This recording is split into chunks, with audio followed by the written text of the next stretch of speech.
being humble enough to say, hey, I need some help.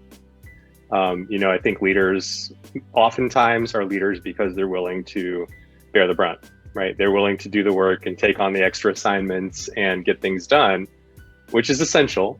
You can't be a leader without those qualities, but at the same time, we are also people who tend to take on too much and tend to say yes to things when we should say no, or I need help.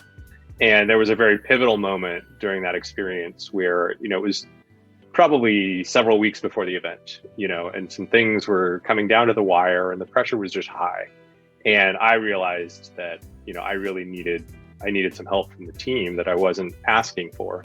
And that was an important thing. I needed to realize that I wasn't asking for it. It's not that the team didn't want to help me. It's not that the team didn't want to, take on extra work. It's that they needed to know that A, I needed the help, and then B, they needed to know how to help.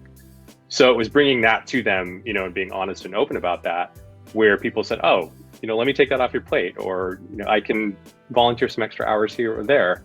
And it really did change the tone. I think from that moment forward, people just felt like we were on the same team again.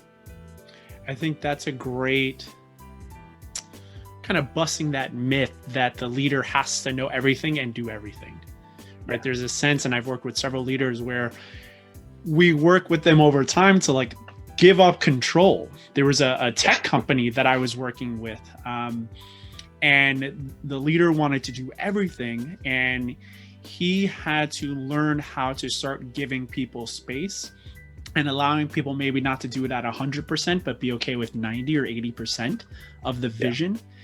And as he started to shift, within a couple of weeks, people then started coming to him, and he started even collaborating with them more, and people felt more engaged and comfortable to actually approach him because he opened up the door for it.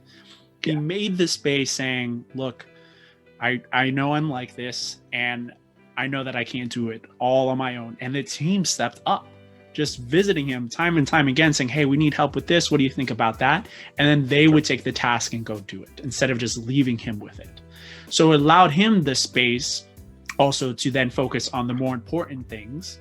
And it allowed the team to feel a lot more comfortable.